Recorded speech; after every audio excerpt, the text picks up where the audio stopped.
But I wanted to focus on audiobooks today and file formatting and organization because, as always, these live chats stem from the questions that I get during usually in the week or two prior to having these weekly chats. So I'm trying to address the concerns at the moment, and they seem to be all around audiobook files. So we're going to talk about that today. So we have 24 votes. 17% of you so far said file organization.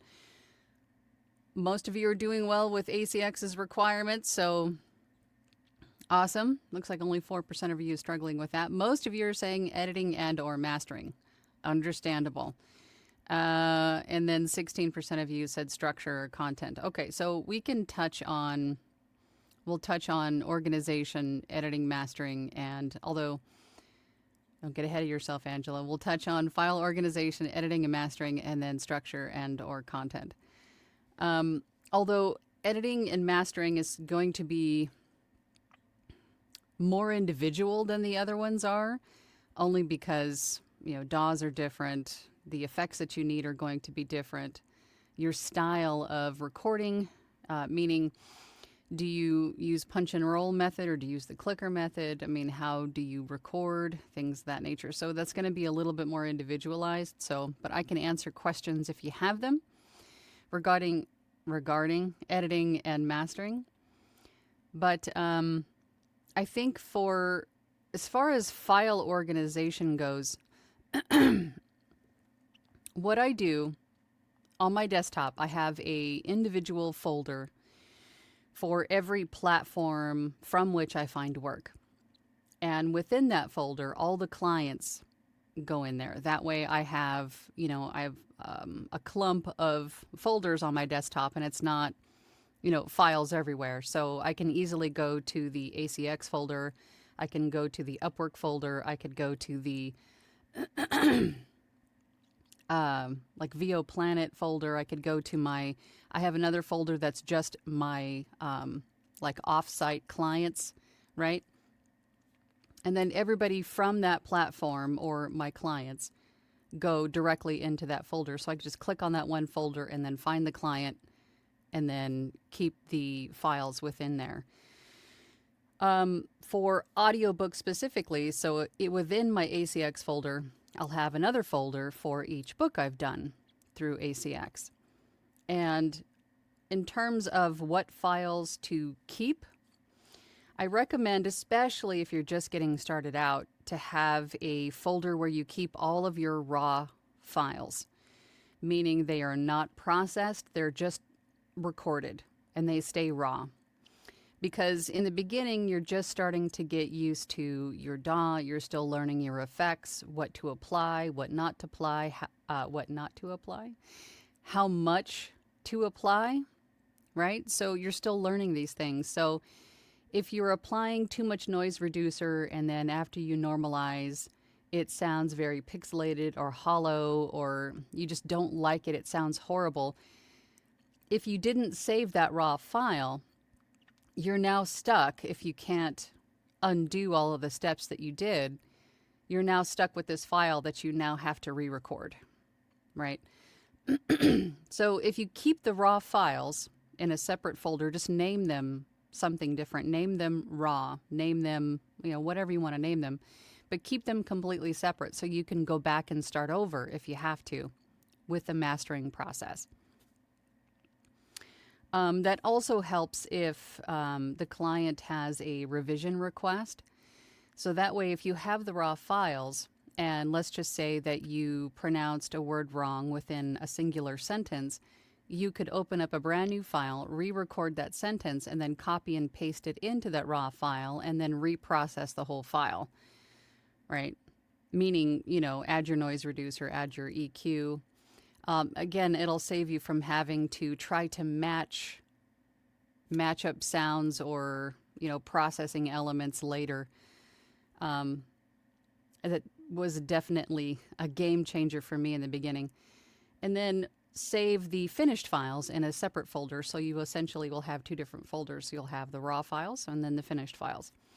And then once the book goes to the rights holder, they approve it. It goes to ACX's quality assurance. Their QA usually takes anywhere from 7 to 30 days, depending on how backlogged they are and how big your book is.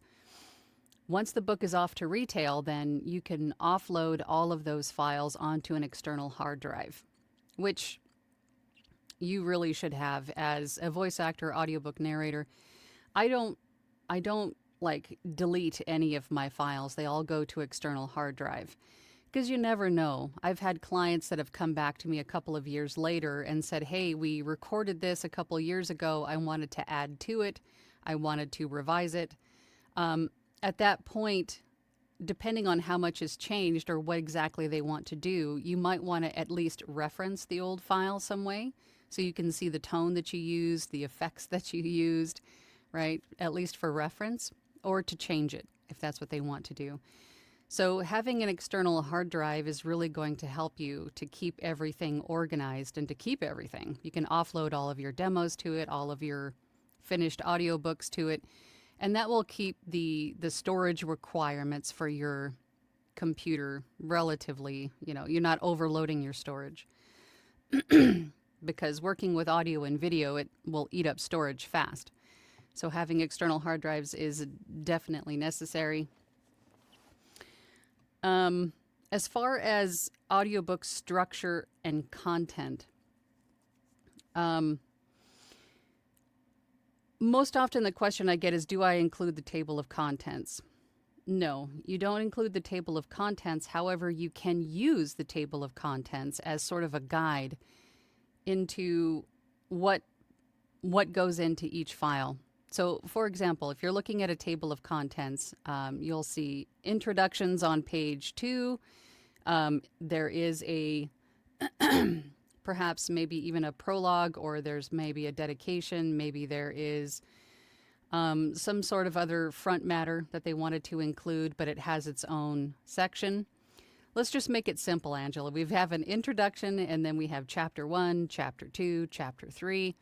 And then even if there are some subsections within chapter 1, chapter 2, they'll still stay within that same chapter, right? We don't want to break those up. Those don't need to be broken up. They stay within that chapter. So you'll have a file for the opening credits, the introduction, chapter 1, chapter 2, chapter 3, so on and so forth, and then the closing credits at the very end.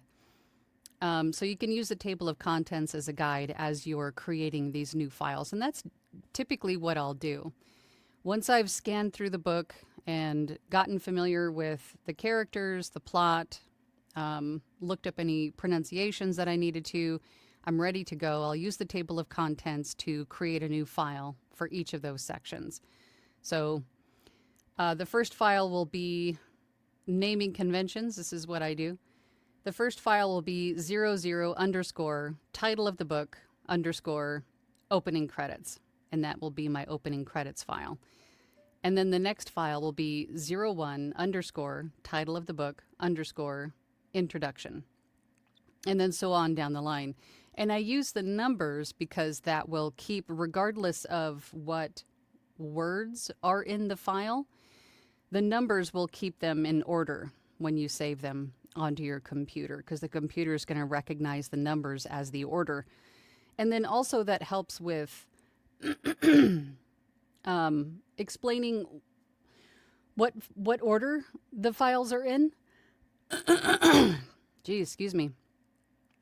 It'll help the author to understand what order the files are in if you're sending the files directly to the client, or it'll help you remember which files go where when you're uploading them into ACX. So either way you're working, whether you're working off of ACX, but the files are going to ACX, if that makes sense, or if you're working in ACX, either way, it'll keep those files in order for you. And then also you'll have the title of the book in the file name, and then what the section or what the file is in the file name. So it'll be easy for either you or the client to understand what the file is and where it goes. What else?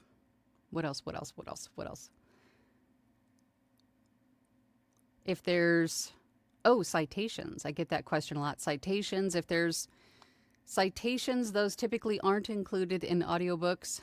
They tend to slow down the narration process if you have to read the citations. Footnotes are not included. Glossaries are not included. References are not included. Um, there was one that was just sort of waving at me in my periphery. I'm sure it'll come back to me. If you have questions, please ask.